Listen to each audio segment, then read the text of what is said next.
بسم الله الرحمن الرحيم والصلاة والسلام على أشرف المرسلين. My dear students, welcome to class number 8 in American Lit. You are counting. Yeah, of course.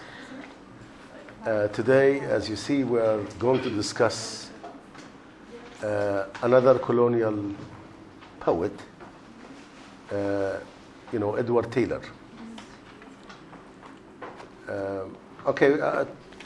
I know that some people are presenting, but I'm going to talk about Taylor in terms of his biography, his style, and perhaps just to read some of his poems and focus on certain characteristics that the presenters might need to elaborate more.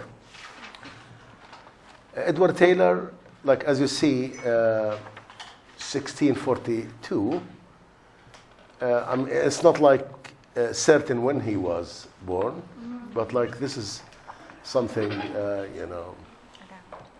like about. Approximately. He was born in England in a place called Leicestershire.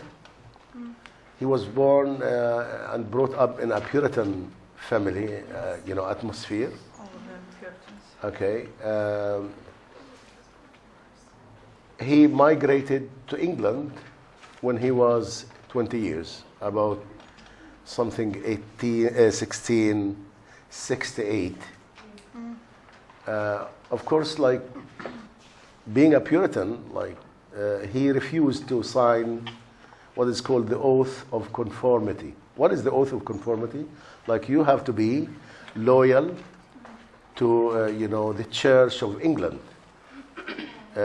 Because they executed the Puritans. So he didn't want to sign that oath. And he decided to migrate to America. And he did that when he was 20.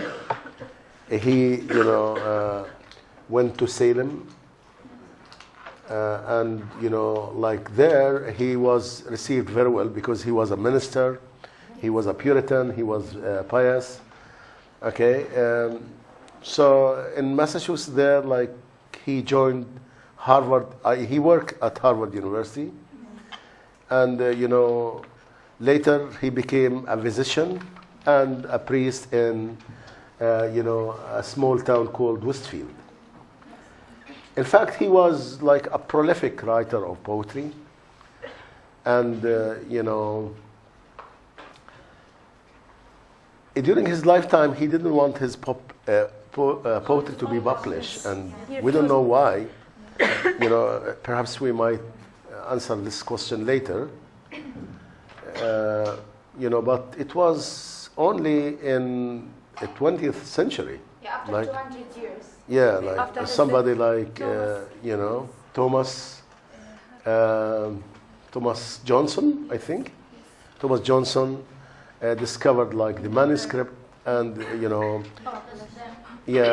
most of them were religious. They were in two categories. The meditation poems, the preparatory meditations, and God's determination touching His elect. In fact, his poetry, like we might read upon a spider catching a fly, sometimes it's a reading of the Calvinistic principles, talking about God's grace, talking about, election, talking about the sinners. So he was a devoted Calvinist, and, he was a poet. And we don't have to forget that the Puritans had their negative stance toward poetry. But, the two aspects of, he was very imaginative and he was very passionate.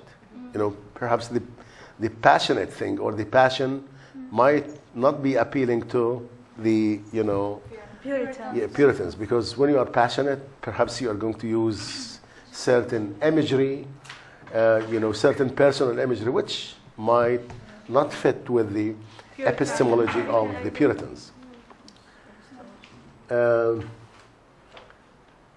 Of course, whatever he wrote, he was supposed to defend those Puritans. to illustrate their theology, and of course, like to defend against anybody like who was outside the Congregationalist, circle. His poetry, like, is similar to the metaphysical poetry, and I think you have a pretty good idea about metaphysical poetry. Butter My Heart, but usually we used to teach a course called metaphysical poetry, and it was one of the most empowering courses. We missed it. Now, yes, he was a product of his age. He was a reader of John Donne, Marvell, Crashaw, and others. What is interesting about like his use of conceits, and when we talked about conceits, we talked about this, oculate similarities, striking resemblances, in which the writer was trying to hook together two dissimilar things. So the yoking together perhaps is an ability which Taylor showed in his poetry.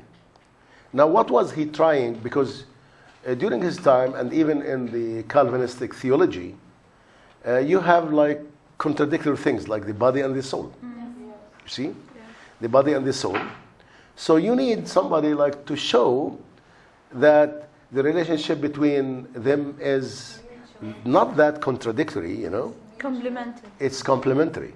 And if you find a poet like this, because, if we are talking about the allegorical or the symbolism, the soul representing the spiritual side and the body representing the physical. And we said earlier that those two worrying concerns of the early American, when they came for a spiritual to, their dream, we said like they are the two aspects. Edward Taylor is very important, and I think, in reconciling, sin and grace, body and soul, the desire of a human being and the will of God. So using metaphysical style perhaps was a good, he was like a good influence to 19th century poet Whitman, who was a master of reconciling those contradictory things. But while we're reading, we feel this kind of imitation, that he is imitating. Yeah, of course, he's imitating, the metaphysical. But here, like, what is genuine, about him, he was trying to reconcile those, two contradictory. How, the sin could be a blessing. Yes. And he was doing in a very passionate way, even more than the metaphysical themselves. Yes, there was imitation, but I'm telling you, we are discussing him within the context of the American, the American, literature, and how this, Taylor was part of the Puritan legacy, which affected later what, becomes American literature. Another angle, I think, which is deserves later, next week we're going to talk about Transcendentalism.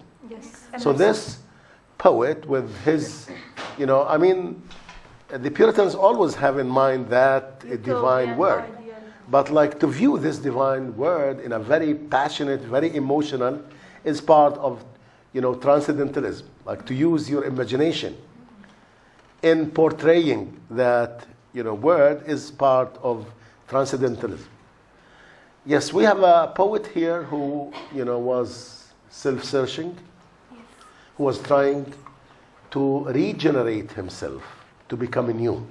And again, this is, very important. It's gonna to be very important motif in American literature, the desire, of self-regeneration. Because when we are talking about a nation which was forming itself, a nation without having, deep roots in history, it was necessary for them to be reborn. to be reborn, like, and to have a history of their own, a culture of their own. So this desire of regeneration, is, going to be perceived as something American, because regeneration for them means like you are getting away of all, the previous philosophers. And this is what, Emerson is going to concentrate on when, yes, when he wrote his Nature and, other, treatise. I don't have to explain the metaphysical, but, again, the metaphysical, they have this dual perception of reality. Yes.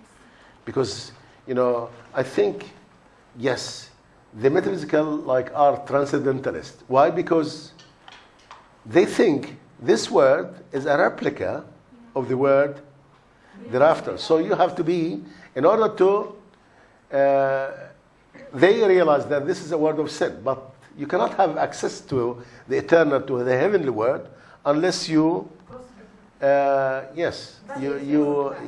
live here, you suffer for the sin which was committed by Adam. So they had in their mind that transcendental, that,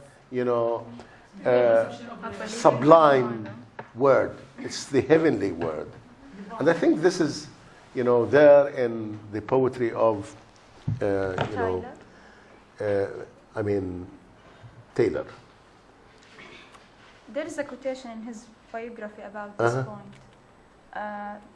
Taylor transcends his frontier circumstances not by leaving them behind, but by transforming them into intellectual, aesthetic, and spiritual universals. Yes.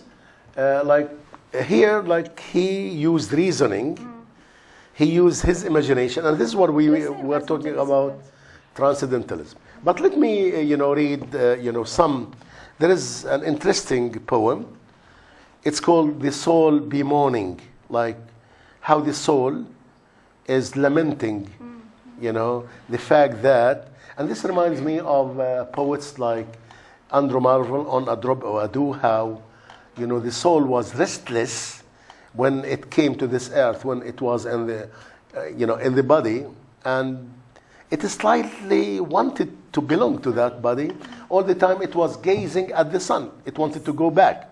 So here, it starts like this. Alas, my soul, product of breath divine, for to illuminate a lump of slime, the body, to illuminate. Sad providence, must thou below thus tint, in such a coat as strangles with ill scent? Are you going to be there forever, like in this place, dirty place? I mean the body. Oh's me, my moldering heart, what must I do? Like here, this is what I meant by self-searching. Like he was, self-searching is a feature characteristic of Taylor's poetry. When is my molting time to shed my awful fall? What fall? Like he's lamenting the fall of Adam and the sin, which was inherited by all those people. Oh, awful fall, what fall from heavenly bliss to the bottom of the bottomless abyss? Above an angry God, below black blue, below earth, brimstony flames of hell where sinners rue, behind a trail of sins, before appear a host of mercies that abuse were, without a raging devil, and within a racking conscience going home for sin. So look here, how the soul is not happy with being part, of this. I mean, being imprisoned.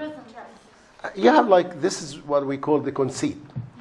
So it is, as I said, self-searching, and the desire of regeneration are going to be later feature, characteristic, or motif of American literature.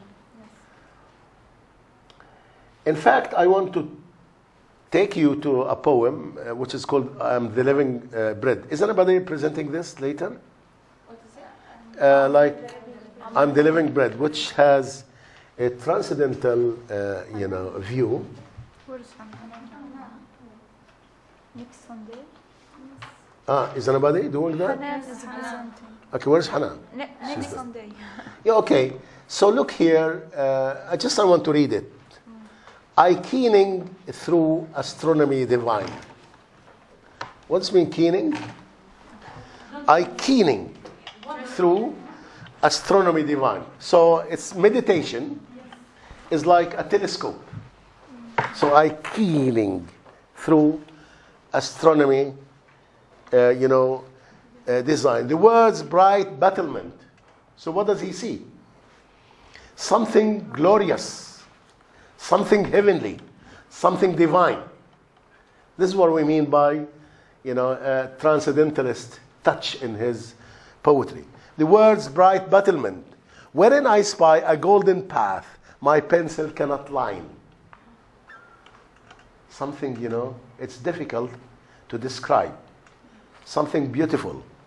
A golden path my pencil cannot line, from that bright throne into my threshold lay, and while my puzzled thoughts about it pour, I find the bread of life in it at my door. The bread of life. It's very, it extended to my door. So it's like a dream. He sees like he is in a rich world. Where now the bread of the word, the bread, I'm the living bread, is something allegorical, something symbolic. Yes. In fact, bread like something physical, but like it is the food of the soul. How come, It gives life. Okay, so we're talking about Jesus being, the bread of the soul. I mean, the teachings of Jesus, the mercy of Jesus, like being the food of the soul. Okay, it goes like this. When this bird of paradise put in this wicker cage. What is the wicker cage? Body. The body. Look at the conceit.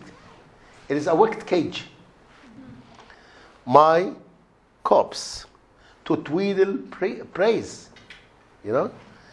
had picked up the fruit forbade and so did fling away its food. Like this is, a reference to the sin committed by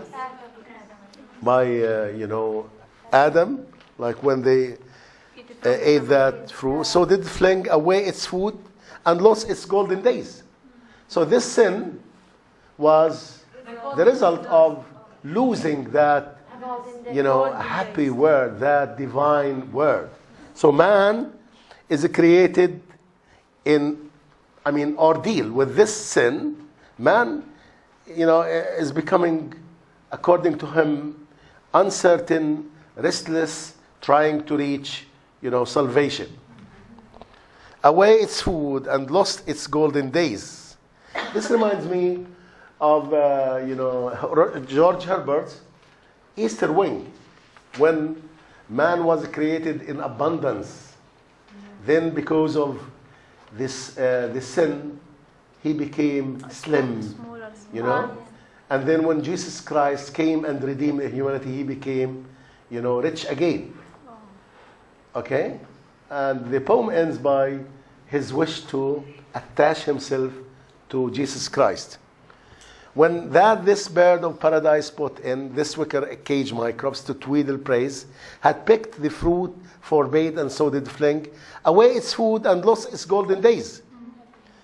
It fell into celestial famine sore. So, like this bird was in a real famine. Because when you are, and this is like a reference to depravity, the Calvinistic belief of depravity. We are created deprived because of what? The original sin. So you find restlessness. You find that he is not happy. Away its food and lost its golden days. It fell into celestial famine sore and never could attain a morsel more. Very desperate, huh? But we don't have to forget the irresistible grace of God, you know. The end. It fell into celestial and never could attain a morsel more. Alas, alas, poor bird, what wilt thou do? It's, you know, what self-searching. What will it do? The creatures field no food for souls ever gave. Like the creatures, they don't give a food for the soul. So these creatures on the earth, they don't give food to the soul. And if thou knock at angels' door, they show an empty barrel. If you go to the angels, they have no mercy. They have empty barrels. They show an empty barrel they no soul bread have. Alas, poor bird, the world's white loaf is done. This is a metonymy of the body of Jesus Christ. Is done. And cannot yield thee here the smallest crumb. Jesus Christ came and, you know, sacrificed for. So it's a total state of depravity. In this sad state, so here, in this sad state of depravity, of famine, what happened? God's tender bowels run out to streams of grace. This is the irresistible grace. Came. And he, to end all strife, the purest wheat in heaven, his dear, dear son, grins and kneads up into this bread of life. He mixes it, and he sends this bread of life. Which bread of life from heaven down came and stand, dish on my table up by the angel's hands. So, it's, you see, like God did not leave those people. Did God mold up this bread in heaven and bake? Of course, like this is the grace. The food of the soul. Look here, the soul and the body. They are two contradictory things, but with this, you know, conceive they are mixed together. They are So reconciled. now, yes, they are reconciled. Now, the master of reconciliation would be the 19th century poet Whitman, who was reconciling the body and the soul. And we're studying a poem called Goodbye to My Fancy, you know, which is, you know, a dialogue between the body and the soul. Doth he bespeak thee thus, this soul breed take? Come eat thy fill of this God's white loaf. Now again, this is white loaf. If you... White, so after salvation, not corrupted. Okay, it's like the color is white. Yeah. So white and, you know. Pure, Now here, you have some part of Christianity which would, you know, like stigmatize the black as something, Oh, yes. you know. A lot of, you know, in the slave narratives, we are going to see how, you know, some biblical verses, you know, to some extent, in a way or another, justified slavery. Because, you know, come eat thy fill of this, thy God white loaf. It's food too fine for angels. Yet come take and eat thy fill. It's heaven's sugar cake. Eat, you know, and like something beautiful. What grace is this need in this loaf, this thing? Souls are but pretty things to admire. Ye angels help this wood to the brim. Heavens whelmed, you know, down. You know, the poem, the whole poem is about how, you know, God's grace is irresistible and it should come for the elect people. The believers. But yes, so I thought this would be a nice introduction to you know, his poetry. I know, like today we're reading what? Upon a Spider, and who's the second presenter? Because I was planning to finish Taylor today. If not, we can give you know, part of the lecture next time for the other poem. Okay. So have you read, you know, Upon a Spider Catching a Fly? Yes. How did you find it? Easy. Do you agree that the fly was silly? The silly fly. Yes. Yes? It's like me. Yes, because it felt in the trap of the world. Like it wasn't Oh. aware enough to see that. This So is it was a trap. very naive. Yes. Yes. Okay. And you know what is a wasp? Yes. Yes. Yeah, very frightening, very scary. Huh? Yes. Stinger. Okay, so how did you find the whole poem? Like, do you like it? It is full of personification. Full of personifications, symbols. It's like chasing. I like the way in which it's written because we have like one like short line and then tall line. So the graphology yes, is like to parallel reflecting, yeah. the The swaying soul, the conflicting, the desire, It is form also. It's like one line for the spider and one line for the fly. Very interesting. Yes. Good. What else? Like, yes. Yeah, he chose those symbols not to get bored of the same thing, Satan and Yes. the believer and the thing. So it was interesting to read. A new way. You work your mind to get what is this? Bible. Yeah, because this is very intellectual, isn't it? But, very intellectual through imagination. So we have like two contradictory faculty, human faculties working together. Okay. Yes, It Anna? reminded me of plagues they cross. Very similar. Like there are a couple of symbols, and we need to figure out what the real meaning. Yeah, so yes, symbolism. And you know what? Because Taylor was a reader of the Bible, so he was affected by the allegorical style. He was a good reader of the Bible, and I think he was influenced by John Bunyan.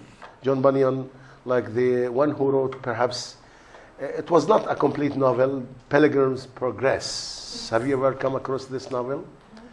John Bunyan. It was even before Robinson Crusoe, like some critics would deem it to be the first. He was influenced by John Bunyan in Pilgrim's Progress.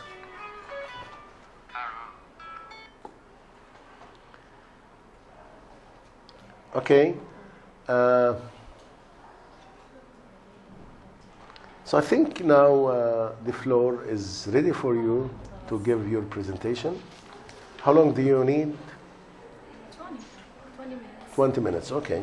Hello everyone, my name is Iman Ibrahim Abu Qamar, and my presentation will be about a bone spider catching a fly.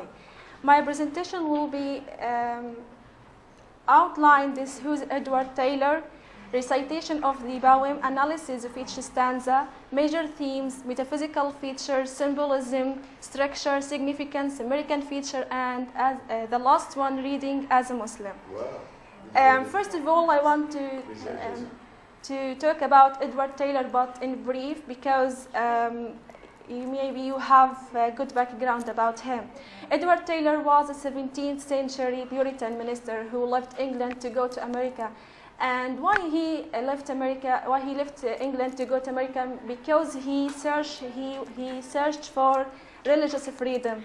He was born in 1642 in England, and in 1668 he migrated to America and joined to Harvard University. After this he became doctor. Then he invented to minister in Massachusetts till his death in 1792. He was twice married. The first one is Elizabeth Fitch, and he has 8 children, but unfortunately 5 of them died in their childhood. Another one is Ruth Willis. He has 6. Another 6 children. Yes. So he got a total 14. He's a Puritan. His works, we have a major of his works are Puritans and religious, because he was a strongly religious Christian Puritans, and the Puritans' beliefs are influenced in his poetry. Why his works, Upon Spider Catching a Fly, has Swift Free, the refers to God's determination, mediation aid, the joy of church, fellowship brightly attended. He forbade his family and left instruction that his poetry never published. And why the reason? Maybe because in most of his poetry he portrays God as loving and forgiving rather than punishing and wrathful. At the same time, he in most of his poetry he attacks Puritans' beliefs in hidden meaning, as we said in our poem. But later, Thomas Johansen discovered his poetry and published it after 200 years later, establishing him as one of American colonialist poetry. He is the only one in American literature who wrote metaphysical poetry. I searched a lot in YouTube about recitation of the poem, but unfortunately I find nothing. So my friend Sarah will recite it. Upon a spider catching a fly, thou Surovinum elf, is this thy play to spin a web out of thyself, to catch a fly? For why? I saw a perish wasp fall foul there, whom yet the werpens didn't clasp, lest he should fling his sting.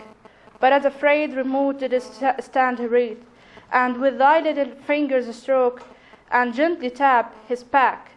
Thus gently hemmed his street, lest he should bit, and in a fruppish aspish heat should greatly fret thy nest.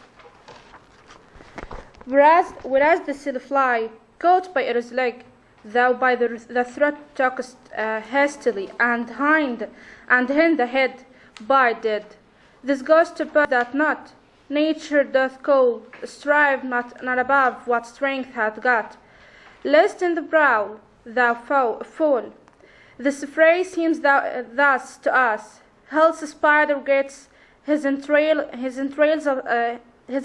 spun to web cords thus, and wove to nets and sets, to tangle Adam's race in its estrangements, to their destructions spoiled made base by venom things, damned sense.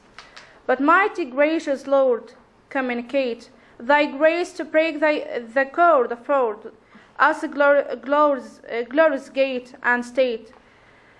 Will nightingale sing like when preached on high in a glorious cage, thy glory bright and thankfully for joy.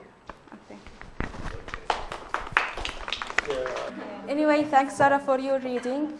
I wanted to discuss the title before going to analysis. Upon a spider catching a fly. Now, using upon as the first word in the title gives sense for power and for strength. And how we use a spider catching a fly, catching that means there is a planing, not just immediately or without any plane. The Puritans were known for their religious devotion and fear from Satan. But here Edward Taylor is presented this fear in this poem because he has indirect meaning around this title. The beginning of the poem he begin with a parable, which means a brief story. Parable is a brief story which is meant to teach a lesson to reader. We have three characters of this parable. We have a fly, we have a spider, and we have a wasp. Nightingale. The nightingale The at the nightingale end. is not part of the parable. Yes. It is a symbolism at the end. Beginning the poem as sorrow and questions that reflect, he questions the nature and the reasons behind this nature. Is this the reply? Here he asks if this process, which is a spider catch a fly, not other bugs, and why the spider should catch a fly, and why this fly should go to this web, and this is a process for nature, or this is path which God chosen to all natures. He still questioning for why and why he uses why spider use fly, not other bugs. At the same time, the spider feels no remorse. Then the term now for wasp.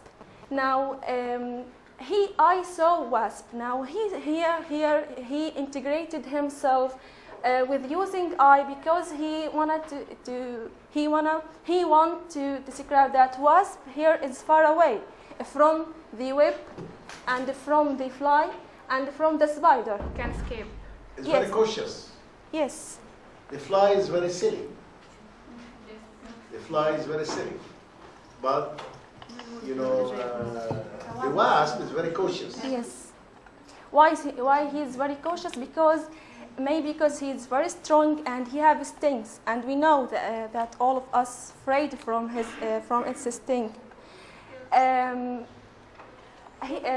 the second stanza, he answered why not wasp, and the symbolism is used here to show maybe fly is a silly fly because it's going immediately to web and killed immediately, but a wasp have strength and has power in its his stings. But even he described wasp as power at the beginning. Then he told us that wasp is caught also by web. But what's the difference between the coat of a fly and the coat of wasp is that the fly is immediately caught without any conflict, without any fight. But wasp he fought against this web, but unfortunately he caught. And his coat or its coat here, this is symbolism by original sin, and how all of us are sinners. Either you fought against the web or not. Web here is symbolism for temptation and sin. Temptation. So you want to say like, you know, Satan was like Spider. You know, I mean, the spider is like a satanic snare Yes. to entrap a human being. Mm-hmm. You see, This is and the symbolism. human beings are classified Into Flies. wasp into and categories: Flies and fly-like and human beings who are easily, you know, trapped, and like wasps who are, you know, I would say intransigent, stubborn, very alert, very vigilant. Okay. Thank you. Continuing asking about nature and nature process, but I will leave this and put it start for theme because it has a hidden meaning. In this stanza, to tangle Adam race its stratagems. Here he conflict Adam race to original sin and how all of us are sinners and whatever we fought. Wait a minute, like, you know, here in the middle, like, you see, we saw the spider, Yes. we saw the fly, we saw And the wasp. wasp. Yes. Okay. Like the spider was working on its web to do what? To catch a fly. To catch, you know. And what happened, like, flies were caught easily. Mm-hmm. However, like, The you know, wasp. yes. Now we have this analogy between, you know, wasp, like this. I mean, sorry.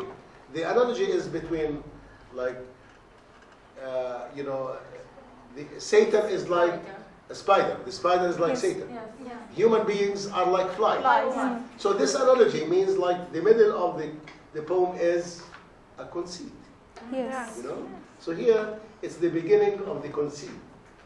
The conceit, it is the analogy between like the creatures or you know, the human characters in the parable and the spider.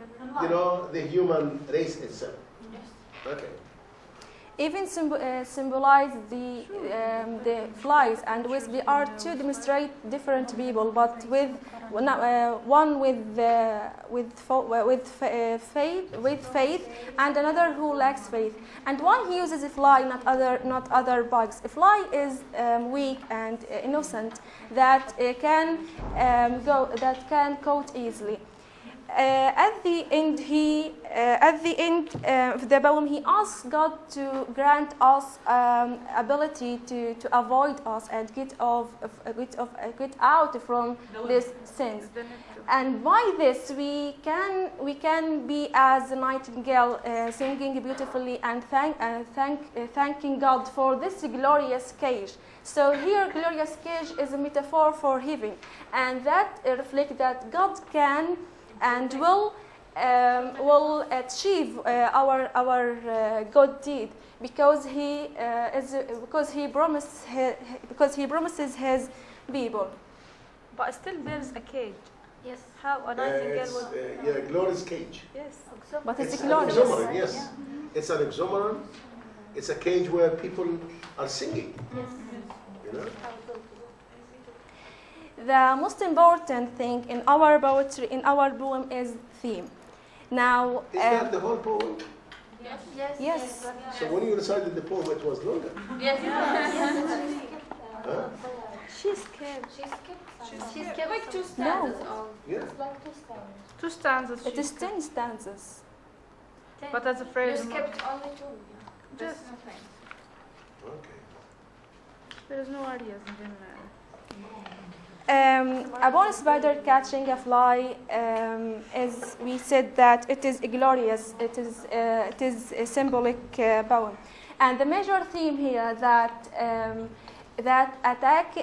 is attacking Puritan's beliefs. Now, how he attacks Puritan's belief? We have in the Puritan religion the supernatural world is a mirror image of the world in which we live in. So whatever happened in our world is reflected to the supernatural world. But what the relationship between attacking Puritan's beliefs and by this quotation? In our poem, we have a spider.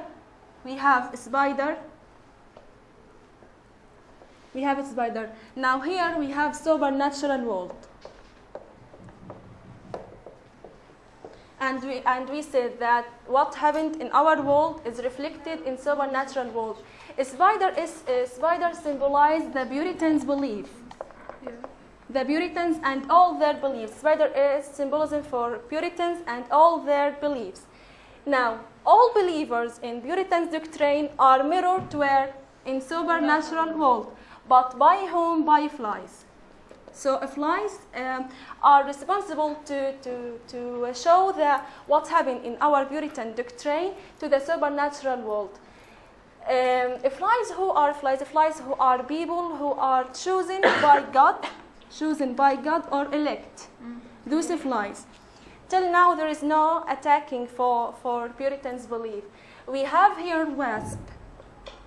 Wasps also are human, but those human are not chosen by God or elect. So the conflict here when wasp defends against the fly's image, which is reflected in supernatural world. Did you get the idea? I think this is, is not meant. It's a stretch, I don't know, like, whose critic came up with this? Because, as we said in the introduction, he was defending the Puritan He's a dogma. Puritan and... Yes, he didn't want his work to be published for personal things, perhaps for certain erotic imagery, for certain, Baruch sensibility. But I don't think, this criticism is, valid. I don't know where Again, we it's come still from what- this.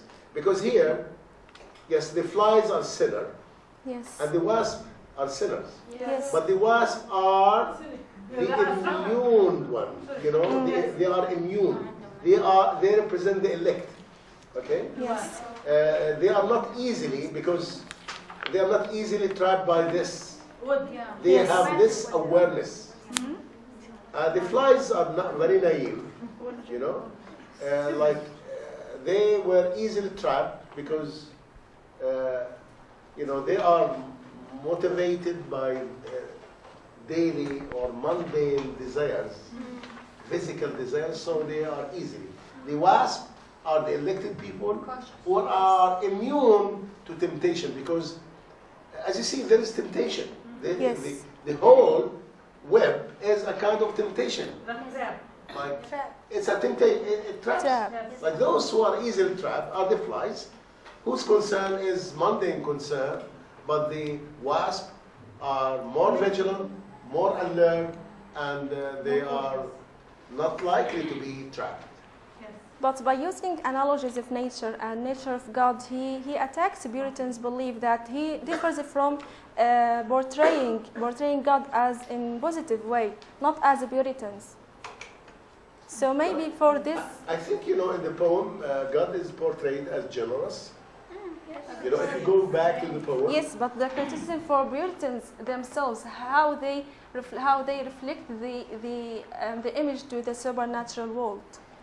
What do you mean by supernatural? This is a statement of Puritans' beliefs. Okay, when we're talking about, you know, we talk about the duality of the word. Yes. The actual word and the heavenly word. They, you know, the Puritans embraced the same idea the metaphysical poets embraced. Like our word, they have this Platonic, you know, idea of the heavenly word. Okay, but in order to reach the heavenly word, you have to go through the suffering and to go through the suffering and the pain. So to expiate for your sin. Okay? So you cannot have access to that heavenly word unless you go through suffering. you know, go through the pain and the and suffering. get salvation. And get salvation. It's easy, you know. But anyway, like, we consider this, but I don't know, like, it seems like a little bit contradictory with the theme of the poem. Okay, you just go. The structure of the poem consists of 10 stanzas. Each stanza has 5 lines. The consistency in the first line of each stanza have 5 syllables, and the second and the third lines, the second and the fourth lines has just 4 syllables in each stanza, and the last one has 2 stanzas, while the longer one is the third one when he describes web or spider. And the rhyme is A B A B B, but there is inconsistencies. This is not consistent in the last one when we have glory, thankfully, and joy.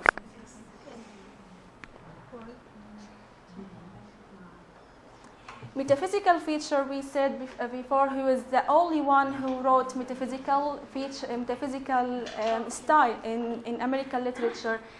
And in metaphysical feature, the literary devices of metaphors, similes, conceits, and list diction is used because Taylor wants to conceive the reader in the hidden meaning.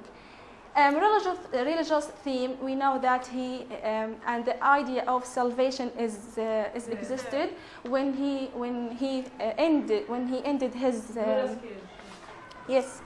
ended his poem by there is salvation, and list diction and images, and he uses list diction and images in this quotation when he metaphors hate and net as a hell, because there is less dictions, but gives us sense of imagination, which is style of metaphysical feature.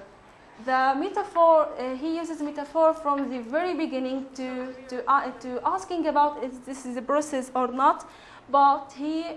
We said this is the conceit. Yes. You know, it's like the conceit. The spider with its web stands for satanic, you know, temptations, for the snares of Satan. And like committing, like the flies and the wasp stand for two kinds of sinners, like strong sinners and like weak sinners. The weak sinners are those who do not expiate, but the elect ones who are going to expiate. So this is another reading of Calvinistic principles. Yes. Web here is also metaphorical for causer who tries to trap flies or a human being.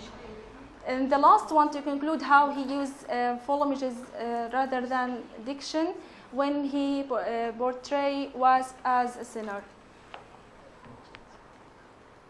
Symbolism, all of our poem is, we said that it is symbolic poem, and the idea of symbolism here, the dance of death.